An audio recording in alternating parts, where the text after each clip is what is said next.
Today I want to show you an easy way to transform your food waste into seedlings.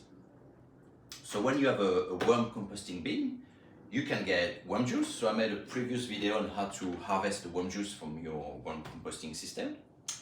But most importantly, you get worm casting, which is the worm poop. And it's one of the best fertilizer you could find. It is so rich that when I feed my worms waste with some seeds in it, in few days, you get seedlings that tall, which means that if you use worm casting to grow, you start your seedlings, you don't need to have a green thumb to start stuff. A few days ago, I started tomato seedlings indoor because tomato is kind of an exotic plant. You can't sow directly outside, it needs to be indoor and in a warm environment. You can't really see from there, but the seedling is already that tall in 2 days. That stuff is really, really rich. Even better, if you start your seedlings worm casting, you don't need to buy heavy bags of dirt to come from far away.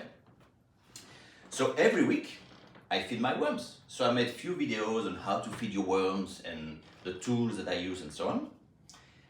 And I have 2 sections of my worm composting bin, which is crucial.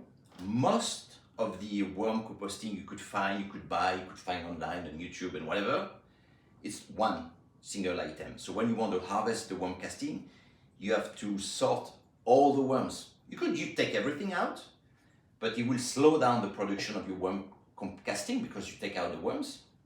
And if you want to sort the worms, it will take a long time. I learned that the hard way.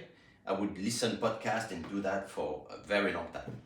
I came up with a very simple system. I made a long video explaining that, but pretty much it's a piece of plastic with holes.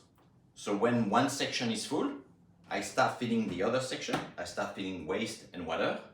And worms are not stupid. If that's full, they will move towards that section. And at some point, that section is pretty much empty of worms and you don't have to waste all that time sorting the worms. So every week, what I do, I remove the lids of the composting bin. I fill my worms with water and waste, and every week I start seedlings, which means that wherever you live, in a countryside, in a city, you have a small balcony, a roof, you could have a lot of vegetables, of herbs by scheduling your seedlings. I will make a video about that technique. That technique has different name. It could be called winter sowing method, winter sowing techniques. So how I do it, I take a container that I put on the section that I'm feeding. You could use a milk jug, you could use plastic bottle, you could use any container, transparent. If you use Ziploc or whatever you want to use, you need to drill some holes for the drainage.